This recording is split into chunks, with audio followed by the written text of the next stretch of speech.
ईश्वर पवित्र नाम आपण मानक समस्त को नमस्कार और शुभेच्छा जनाए। ता संगे संगे आज शिक्षा मध्य को आप मानक स्वागत जनाऊे। आसतु आज शीर्षक हूँ ज्ञानवान संतान पिता माता आनंद जन्माए।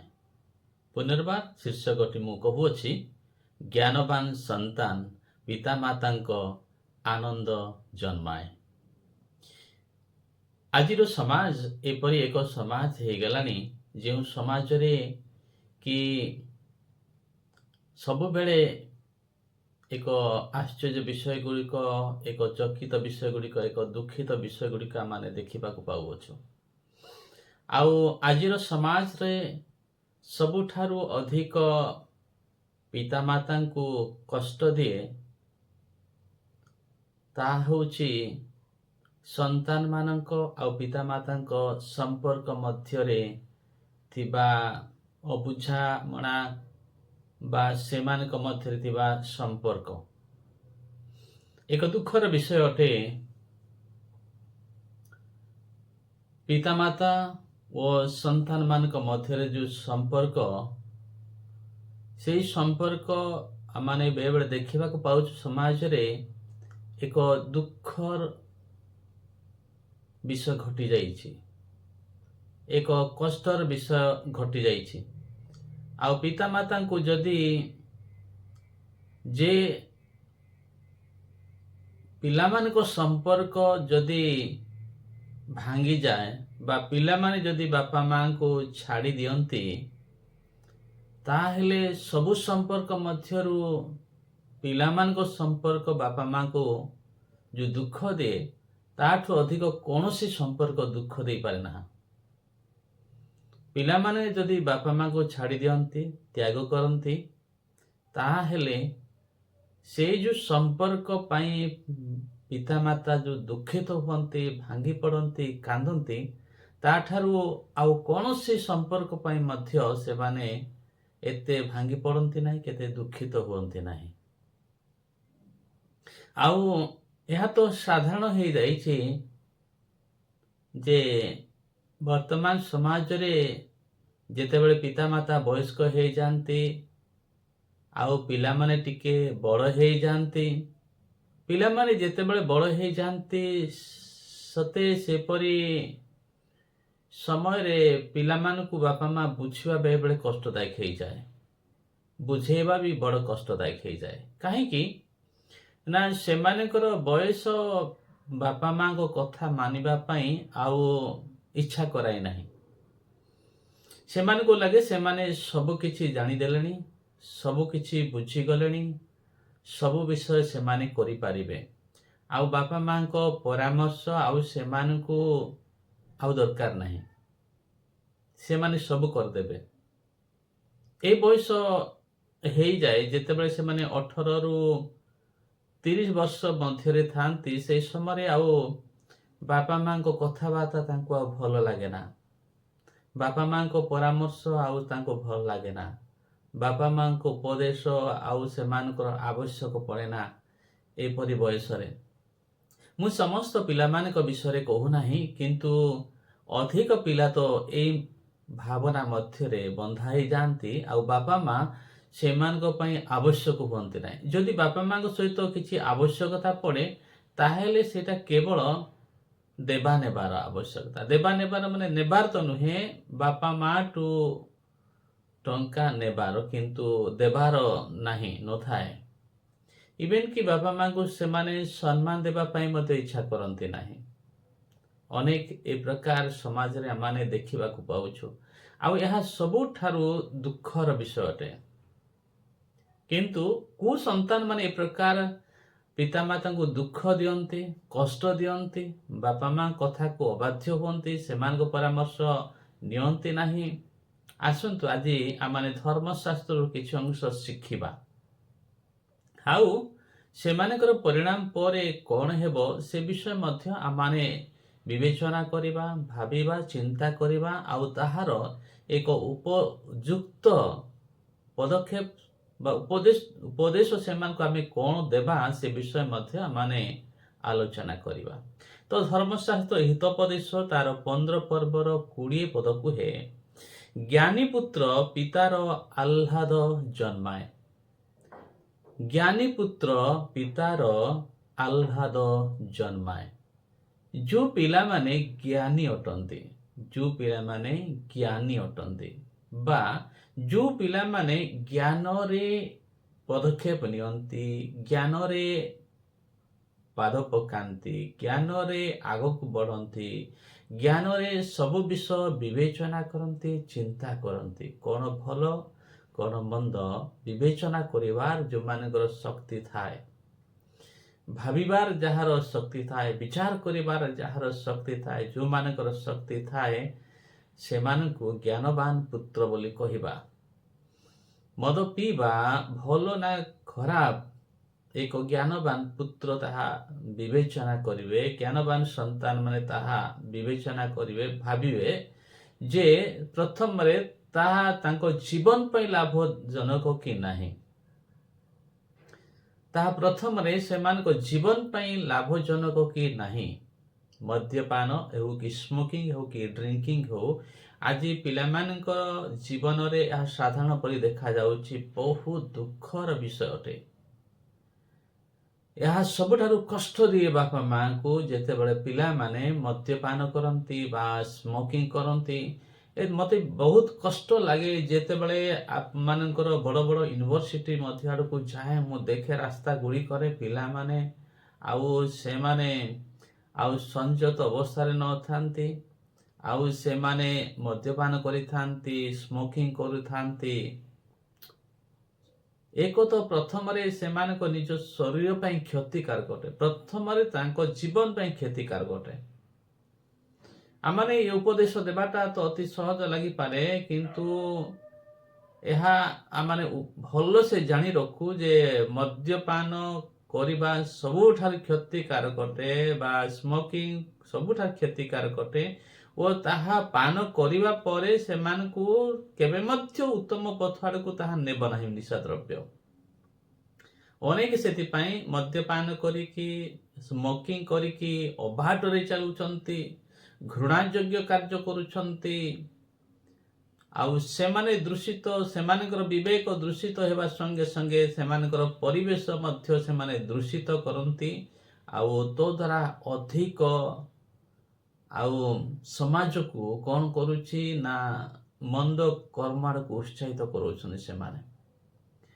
ଏହା ଦୁଃଖର ବିଷୟ ଅଟେ। ସେଥିପାଇଁ ଏକ ଜ୍ଞାନବାନ ପୁତ୍ର କ'ଣ କରିବ ନା ସେ ଜ୍ଞାନରେ ଭାବିବ ଯେ ପ୍ରଥମରେ ମଦ୍ୟପାନ କରିବା ବା ସ୍ମୋକିଂ କରିବା ମୋ ପାଇଁ ହିତକର ନୁହେଁ, ପ୍ରଥମ। ଦ୍ୱିତୀୟ ହେଉଛି ତାହା ସମ୍ମାନଜନକ ନୁହେଁ। ତୃତୀୟ ହେଉଛି ତାହା ସମାଜକୁ ମୋ ଜୀବନ ଦ୍ୱାରା ଏକ କୁପ୍ରଭାବ ପକାଉଅଛି, ମୋ ଜନ୍ମ କରିଥିବା ପିତାମାତାଙ୍କ ହୃଦୟକୁ ତାହା ଆଘାତ ଦେଉଅଛି। ତାହା ଭାବି ଏକ ଉତ୍ତମ ସନ୍ତାନ ମାନେ ବା ଉତ୍ତମ ପୁଅ ଝିଅ ମାନେ କ'ଣ କରିବେ ନା ସେ ମନ୍ଦ ପଥରୁ ଆପଣାକୁ ଅଟକାଇବେ। ତ ଏଠି ଲେଖା ହେଇଛି ଜ୍ଞାନୀ ପୁତ୍ର ପିତାର ଆହ୍ଲାଦ ଜନ୍ମାଏ। କେବଳ ପିତାର ଯେ ଆହ୍ଲାଦ ଜନ୍ମାଏ ତାହା ନୁହେଁ, ମାତାର ମଧ୍ୟ ଆହ୍ଲାଦ ଜନ୍ମାଏ। ବୟସ ହେବା ପୂର୍ବରୁ ଯେତେବେଳେ ପୁଅ ହେଉ କି ଝିଅ ହେଉ ଗାର୍ଲଫ୍ରେଣ୍ଡ ବା ବୟଫ୍ରେଣ୍ଡ ବନେଇକି ରାସ୍ତା ଘାଟରେ ଯେତେବେଳେ ବୁଲନ୍ତି, ତାହା ଶୋଭାଜନକ ନୁହେଁ। ସେମାନେ ସେଇ ନିଶାରେ ବୁଡ଼ି ଯାଇଛନ୍ତି, ବୁଝିପାରୁନାହାନ୍ତି, ଜାଣିପାରୁନାହାନ୍ତି, ସେମାନେ ଅବାଟରେ ଯାଉଛନ୍ତି। କିନ୍ତୁ ଯଦି ସେମାନେ ସଚେତନ ହୁଅନ୍ତି, ସାବଧାନ ହୁଅନ୍ତି, ଜ୍ଞାନର ସହିତ ଟିକେ ବିବେଚନା କରନ୍ତି, କେତେ ଖରାପ କାର୍ଯ୍ୟ କରୁଛନ୍ତି ତାହା ଜାଣିପାରିବେ। ଆଜିର ସମାଜ ପାଇଁ ଏହା ସାଧାରଣ ହେଇଯାଇଛି। Making boyfriend and making girlfriend ଏହା ହେଉଛି ସାଧାରଣ ହେଇଯାଇଛି, କିନ୍ତୁ ଲଜ୍ଜାଜନକ ବିଷୟଟେ। ଜ୍ଞାନବାନ ସନ୍ତାନ ମାନେ, ଜ୍ଞାନବାନ ଝିଅ ବା ଜ୍ଞାନବାନ ପୁଅ ଏସବୁରୁ ଦୂରେଇ ରହିବେ। ସେମାନେ ଏସବୁରୁ ଦୂରେଇ ରହିବେ, ଏସବୁରୁ ସେମାନେ ଦୂରେଇ ରହିବେ। ତ ଦେଖନ୍ତୁ, ଏକ ଜ୍ଞାନବାନ ପୁତ୍ର ବା ଜ୍ଞାନବାନ ପୁତ୍ରୀ ବା ଝିଅ ବା ପୁଅ ସେମାନଙ୍କର ଉତ୍ତମ କର୍ମ ଦ୍ୱାରା ନିଜ ବାପା ମା ଯେତେବେଳେ ସେମାନଙ୍କୁ ଜନ୍ମ କରି ଯେଉଁ ଆନନ୍ଦ ପାଇଥିଲେ ସେଇ ଆନନ୍ଦକୁ ସେମାନେ ବଜାୟ ରଖିବେ। ସେମାନେ ଭାବିବେ ଏଇ କାମ କରିବା ଦ୍ୱାରା ମୋ ମାଙ୍କୁ ଆଘାତ ଲାଗିବ, ଏଇ କାମ କରିବା ଦ୍ୱାରା ମୋ ବାପାଙ୍କୁ ଆଘାତ ଲାଗିବ, ଏ କାମ କରିବା ଦ୍ୱାରା ସେମାନଙ୍କ ହୃଦୟରେ ଆଘାତ ଲାଗିବ। ସେତିକି ନୁହେଁ, କିନ୍ତୁ ସେମାନେ ଆମ ପାଇଁ ଶୋକ କରିବେ, ଦୁଃଖ କରିବେ।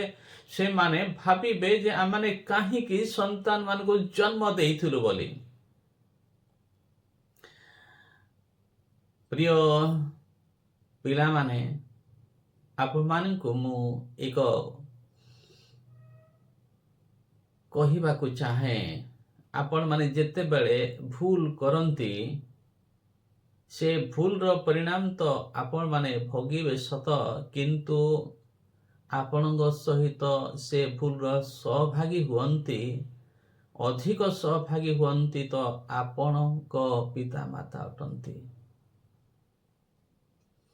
ଥରେ ଭୁଲ କରିବା ପୂର୍ବରୁ ଭାବି ନିଅନ୍ତୁ, ଟିକେ ବିଚାର କରନ୍ତୁ, ଚିନ୍ତା କରନ୍ତୁ, ସେ ଭୁଲ ତ ଆପଣଙ୍କୁ ବିନାଶ ଆଡ଼କୁ ନେଇଯିବ, କିନ୍ତୁ ସେଇ ଦୁଃଖ ଆପଣଙ୍କ ପିତାମାତାଙ୍କୁ କେତେ ଲାଗିବ, କଷ୍ଟ କେତେ ଲାଗିବ, ସମାଜରେ ମୁହଁ ଦେଖିବା ପାଇଁ ସେମାନେ ଇଚ୍ଛା କରିବେନି, ସେ ପ୍ରକାର ଚିନ୍ତାଧାରା ଆସିବ।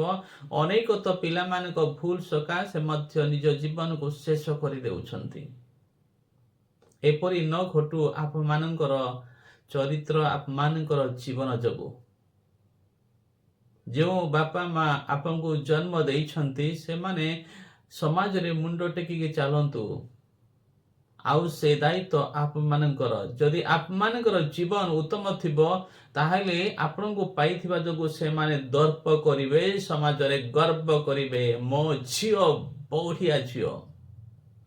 ବଢ଼ିଆ ଝିଅର କଥା ମାନେ ସୁନ୍ଦର ଦେଖାଯାଉଥିଲେ ହିଁ ବଢ଼ିଆ ଝିଅ ସେଇଟା ନୁହେଁ। ଆପଣମାନଙ୍କର ଯୋଗ୍ୟତା, ଆପଣଙ୍କର ଆଚାର ବ୍ୟବହାର, କାର୍ଯ୍ୟକଳାପ, କ୍ୟାରେକ୍ଟର ଯଦି ଉତ୍ତମ ଅଛି, ଆପଣଙ୍କ ବାପା ମା ଆପଣମାନଙ୍କ ପାଇଁ ଦର୍ପ କରନ୍ତି, ଗର୍ବ କରନ୍ତି। ଆପଣମାନଙ୍କ ପାଇଁ ସେମାନେ ଦର୍ପ କରନ୍ତି, ଆପଣମାନଙ୍କ ପାଇଁ ସେମାନେ ଆନନ୍ଦ କରନ୍ତି, ଉଲ୍ଲସିତ ହୁଅନ୍ତି। ନା, ମୋ ଝିଅ କେବେ ଭୁଲ କରିବ ନାହିଁ, ମୋ ଝିଅ କେବେ ଭୁଲ କରିନାହିଁ, ମୋ ପୁଅ କେବେ ଭୁଲ କରିନାହିଁ, କେବେ ଅବାଟରେ ଯିବ ନାହିଁ, କେବେ ଅବାଟରେ ଯିବ ନାହିଁ। ଯେତେବେଳେ ସ୍ୱାମୀ ସ୍ତ୍ରୀ, ତୁମ ବାପା ମା ଯେତେବେଳେ ତାଙ୍କ ପରସ୍ପର ମଧ୍ୟରେ କଥାବାର୍ତ୍ତା କରୁଥିବେ, ତାହେଲେ ମୋ ଝିଅ ବହୁତ ଭଲ ଅଟେ, ଆମେ ଏପରି ଝିଅକୁ ପାଇକି ଆମେ ଧନ୍ୟ ଅଟୁ। ଆଉ ସେମାନେ କଥାବାର୍ତ୍ତା ହେବେ, ଏହିପରି ପୁଅକୁ ଆମେ ପାଇକି ଧନ୍ୟ ଅଟୁ ବୋଲି ସେମାନେ କଥାବାର୍ତ୍ତା ହେବେ। ଏଇ ସୁଯୋଗ, ଏଇ ଯୋଉ ଆହ୍ଲାଦ, ଏଇ ଯୋଉ ଆନନ୍ଦ ସୃଷ୍ଟି କରିପାରିବେ ହେ ପିଲାମାନେ, ଆପଣମାନଙ୍କ ପିତାମାତାଙ୍କ ଜୀବନରେ ଆପଣମାନେ ପିତାମାତାଙ୍କୁ କ'ଣ ଦେଇପାରିବେ? ସବୁଠୁ ବଡ଼ ଜିନିଷ ଦେଇପାରିବେ ଜାଣିଛନ୍ତି, ତାହା ହେଉଛି ଆପଣମାନେ ଆହ୍ଲାଦ ଜନ୍ମେଇ ପାରିବେ ପିତାମାତାଙ୍କ ଜୀବନରେ। ଆପଣମାନେ ଖୁସି ସୃଷ୍ଟି କରିପାରିବେ, ଆପଣମାନେ ଆନନ୍ଦ ସୃଷ୍ଟି କରିପାରିବେ। ଆପଣମାନେ ଚାହିଁଲେ ତାହା କରିପାରିବେ। କେମିତି କରିପାରିବେ? ଆପଣଙ୍କର ଉତ୍ତମ ସ୍ୱଭାବ, ଉତ୍ତମ ଜୀବନ, ଉତ୍ତମ କ୍ୟାରେକ୍ଟର, ଉତ୍ତମ କାର୍ଯ୍ୟକଳାପ ଆପଣମାନଙ୍କ ବାପା ମାଙ୍କୁ ଆନନ୍ଦ ଜନ୍ମାଏ। ଯେତେବେଳେ ଆପଣମାନଙ୍କର ବିଷୟରେ ଭାବିବେ, ଆପଣଙ୍କର ମା ଆପଣଙ୍କ ବିଷୟରେ ଭାବିବେ, ଆପଣଙ୍କ ବାପା, ସେତେବେଳେ ସେ ଖୁସିରେ ବିଭୋର ହେଇଯିବେ, ଖୁସିରେ ଆନନ୍ଦିତ ହେବେ। ଆଉ ଜଣକୁ କହିବେ, ତ ଜାଣିଛୁ ତାର ମା, ଜାଣିଛୁ ତାର ବାପା, ଆମ ପିଲାମାନେ ସତରେ କେତେ ବଢ଼ିଆ ପିଲାମାନେ ବୋଲି ଆନନ୍ଦିତ ହେବେ, କଥାବାର୍ତ୍ତା ହେବେ। ଏଇ ଆନନ୍ଦ ଆପଣମାନେ ଦେଇପାରିବେ ପିଲାମାନେ ନିଜ ବାପା ମାଙ୍କୁ। କିନ୍ତୁ ତାହାର ବିପରୀତ ବିଷୟ ବି ଦେଇପାରିବେ। ଯେତେବେଳେ ଆପଣମାନେ ଅବାଟରେ ଯିବେ, ଯେତେବେଳେ ଆପଣମାନେ ଖରାପ ବାଟକୁ ବାଛିବେ, ଯେତେବେଳେ ଆପଣମାନେ କୁକର୍ମ କରିବେ, ଯେତେବେଳେ ଆପଣମାନେ କୁସଙ୍ଗତିରେ ଯିବେ, ସେତେବେଳେ ଆପଣମାନଙ୍କ ବାପା ମାଙ୍କ ହୃଦୟରେ ଆଘାତ ଦେଇପାରିବେ। ସେମାନେ ଅଶ୍ରୁ ଝରେଇବେ, ସେମାନେ ଲୋତକ ଝରେଇବେ, ସେମାନେ ଖୁସିରେ ରହିପାରିବେ ନାହିଁ, ସେମାନେ ଖୁସିରେ ଜୀବନ କାଟି ପାରିବେ ନାହିଁ। आपण मानकु सेमाने बारंबार बुझौथिबे, बारंबार कहूथिबे, हे माँ खरा बाटरे जाना, हे पुओ खरा बाटरे जाना, से बाटरे केवल कष्ट अछि, से बाटरे केवल दुख अछि, से बाटरे केवल विनाश अछि, से बाट तो ପାଇଁ ठीक ନାହିଁ, ସେ ବାରମ୍ବାର ବୁଝଉଥିବେ କିନ୍ତୁ ଅଶ୍ରୁ ଢାଳୁଥିବେ। ଆପଣମାନଙ୍କ ବାପା ମାଙ୍କୁ କଣ ଦେଇପାରିବେ? ଆଜି ଅନେକ ପିଲାମାନେ ନିଜ ବାପା ମାଙ୍କୁ କନ୍ଧଉଛନ୍ତି। ଅନେକ ବାପା ମା ନିଜ ଝିଅ ପାଇଁ, ନିଜ ପୁଅ ପାଇଁ ସକାଳୁ ସନ୍ଧ୍ୟା ପର୍ଯ୍ୟନ୍ତ ଯନ୍ତ୍ରଣା ଭୋଗ କରୁଛନ୍ତି, କାନ୍ଦୁଛନ୍ତି। ଯେଉଁ ବାପା ମା ଆପଣମାନଙ୍କୁ ଜନ୍ମ ଦେଇଥିଲେ, ଯେଉଁ ବାପା ମା ଆପଣମାନଙ୍କୁ ପାଳିଥିଲେ, ବସିଥିଲେ, ଦୁଃଖରେ ଦୁଃଖୀ ହେଇଥିଲେ, ସୁଖରେ ସୁଖୀ ହେଇଥିଲେ, ସେଇ ବାପା ମା ଆଜି ଆପଣ ପାଇଁ କାନ୍ଦୁଛନ୍ତି। ପିଲାମାନେ କାନ୍ଦୁଛନ୍ତି, ଆପଣଙ୍କ ପାଇଁ କାନ୍ଦୁଛନ୍ତି। ସେମାନଙ୍କୁ କାନ୍ଦିବାର କାରଣ, ସେମାନଙ୍କ କାନ୍ଦକୁ ସୃଷ୍ଟି କରିଥିବା, କାନ୍ଦକୁ ଜନ୍ମ କରୁଥିବା ବ୍ୟକ୍ତି ଆପଣମାନେ ହେଇଛନ୍ତି। ଥରଟିଏ ଭାବି ନିଅନ୍ତୁ, ଏଥିପାଇଁ ଆପଣମାନଙ୍କୁ ଜନ୍ମ ଦେଇଥିଲେ କି? ଏଥିପାଇଁ ଆପଣମାନଙ୍କୁ ଜନ୍ମ ଦେଇଥିଲେ କି? ଏକ ଉତ୍ତମ ସ୍ୱପ୍ନ ପ୍ରତ୍ୟେକ ଦିନ ନେଇ ସେମାନେ ବଞ୍ଚୁଥିଲେ ଯେ ମୋ ଝିଅ ଦିନେ ବଡ଼ ହେଲେ ଉତ୍ତମ ଝିଅ ହେବ, ଆମର ଗୌରବ କରିବ, ଆମର ସମ୍ମାନ ରଖିବ, ଆମର ମର୍ଯ୍ୟାଦା ରଖିବ। ପ୍ରତ୍ୟେକ ଦିନ ଜୀବନ ସାରା ସେମାନେ ଭାବି ଭାବି ଆସିଥିଲେ। ସେଇ ଭାବନା ଗୁଡ଼ିକୁ ଆପଣମାନେ ଛିନ୍ଛତ୍ର କରିଦେଇଛନ୍ତି। ଆନନ୍ଦକୁ ସେମାନଙ୍କ ଠାରୁ ଆପଣମାନେ ଛଡ଼ାଇ ନେଇଯାଇଛନ୍ତି। ପ୍ରଭୁଙ୍କର ବାକ୍ୟ କୁହେ, ଧର୍ମଶାସ୍ତ୍ର କୁହେ କଣ? ଜ୍ଞାନୀ ପୁତ୍ର ପିତାର ଆହ୍ଲାଦ ଜନ୍ମାଏ, ମାତ୍ର ମୂର୍ଖ ପୁତ୍ର ଆପଣା ମାତାକୁ ତୁଚ୍ଛ କରେ। ଅନେକ ନିଜ ଜନ୍ମ କରିଥିବା ମାକୁ ତୁଚ୍ଛ କରୁଛନ୍ତି, ଘୃଣା କରୁଛନ୍ତି, ସେମାନେ କଥାକୁ ଶୁଣିବା ପାଇଁ ଇଚ୍ଛା କରୁନାହାନ୍ତି, ସେମାନଙ୍କର ପରାମର୍ଶ ନେବାକୁ ଇଚ୍ଛା କରୁନାହାନ୍ତି। ହେ ପିଲାମାନେ, ଆପଣମାନଙ୍କୁ ଗୋଟିଏ କଥା କହିବାକୁ ଚାହେଁ। ଆଜି ଆପଣମାନଙ୍କ ଜୀବନ କେମିତି ଅଛି ଟିକେ ବିଚାର କରନ୍ତୁ। ଆଜି ଆପଣମାନଙ୍କର ଆଚରଣ କେମିତି ଅଛି ଟିକେ ବିଚାର କରନ୍ତୁ। ଆପଣମାନେ ଆଜି କି ବାଟ ବାଛିଛନ୍ତି ବିଚାର କରନ୍ତୁ। ଆପଣଙ୍କ ବାପା ମା ମାନେ ଖୁସି ଦେଉଛନ୍ତି ନା ଅଶ୍ରୁ ଝରଉଛନ୍ତି? ଆଜି ବି ସମୟ ଅଛି, ଏକ ପରାମର୍ଶ ଦେବି। ନିଜ ବାପା ମାଙ୍କ ପାଖକୁ ଯାଆନ୍ତୁ, ଯେତେ ବି ଭୁଲ କରିଛନ୍ତି ଯାଆନ୍ତୁ, ଆଉ ଠିକ ମନରେ ସେମାନଙ୍କୁ କ୍ଷମା ମାଗନ୍ତୁ, ଆଉ ଆପଣଙ୍କ ବାଟକୁ ବଦଳାନ୍ତୁ ନା। ଯଦି ଭୁଲ ବାଟରେ ଯାଉଛନ୍ତି, ଆପଣଙ୍କ ଭୁଲ ଆପଣଙ୍କ ପାଇଁ ବିପଦ ହିଁ ଆଣିବ। ନିଜର ବାଟକୁ ବଦଳାନ୍ତୁ, ବାପା ମାଙ୍କୁ ଯାଆନ୍ତୁ, କୁହନ୍ତୁ, ବାପା ମା, ମମି, ଡାଡି, ଆମେ ଭୁଲ କରିଛୁ, ଆଉ କେବେ ଭୁଲ କରିବୁନି, ଆମମାନଙ୍କୁ କ୍ଷମା କର, ଆଉ କେବେ ଭୁଲ କରିବୁନି, ତୁମ ପରାମର୍ଶ ତୁମ କଥା ମାନି ଚାଲିବୁ ବୋଲି ବାପା ମାଙ୍କୁ ଯାଇ କ୍ଷମା ମାଗନ୍ତୁ, ଆଉ ଏକ ଉତ୍ତମ ପଦକ୍ଷେପ ନିଅନ୍ତୁ। ତାହା ଆପଣମାନଙ୍କ ବାପା ମାଙ୍କୁ ପୁନର୍ବାର ସେ ଆନନ୍ଦ ଫେରାଇ ଆସିବାରେ ସାହାଯ୍ୟ କରିବ। କାହିଁକିନା ସେମାନେ ଆପଣମାନଙ୍କୁ ପ୍ରେମ କରନ୍ତି। ଯଦି ଆପଣମାନେ କହିବେ ନା ଆମେ ଭୁଲ କରିଛୁ, କ୍ଷମା କର, ଆଉ କେବେ ଭୁଲ କରିବନି, ସେମାନେ କ୍ଷମା ଦେବେ। ସେମାନେ କ୍ଷମା ଦେବେ, ଆଉ ଆପଣମାନେ ଆଶୀର୍ବାଦ ପାଇବେ। ଏକ ପ୍ରକୃତ ମନକୁ ବଦଳେଇକି ବାପା ମାଙ୍କ ପରାମର୍ଶରେ ଆଗକୁ ବଢ଼ନ୍ତୁ। ଦେଖନ୍ତୁ, ଈଶ୍ୱର ଆପଣଙ୍କୁ ଆଶୀର୍ବାଦ କରିବେ। ଆଉ ହେଇଥିବା ଭୁଲ ଯଦି ଆପଣ ପ୍ରକୃତ ମନ ପରିବର୍ତ୍ତନ କରନ୍ତି, ତାହେଲେ ନିଶ୍ଚୟ ପୁନର୍ବାର ଆପଣଙ୍କ ସମ୍ମାନ ଫେରି ଆସିବ। ତା ଗୋଟେ ଦିନରେ ହେଇନପାରେ, କିନ୍ତୁ ଫେରିକି ଆପଣମାନେ ଉତ୍ତମ ସନ୍ତାନ ହେଇପାରିବେ। ବାପା ମା କ୍ଷମା ମାଗି ପୁନର୍ବାର ଉତ୍ତମ ଜୀବନଟି ଆରମ୍ଭ କରନ୍ତୁ, ବାପା ମାଙ୍କ ପରାମର୍ଶ ମାଗି। ମୁଁ ପ୍ରାର୍ଥନା କରୁଛି ଆପଣଙ୍କୁ ଈଶ୍ୱର ଉତ୍ତମ ବୁଦ୍ଧି ଜ୍ଞାନ ଦିଅନ୍ତୁ। ମୁଁ ପ୍ରାର୍ଥନା କରିବି, ଆଉ ଆଶା କରିବି ଆପଣମାନେ ମୋ କଥାକୁ ମନେ ରଖିବେ ପିଲାମାନେ, କାହିଁକିନା ଆପଣଙ୍କ ଜୀବନ ବହୁମୂଲ୍ୟ ଅଟେ।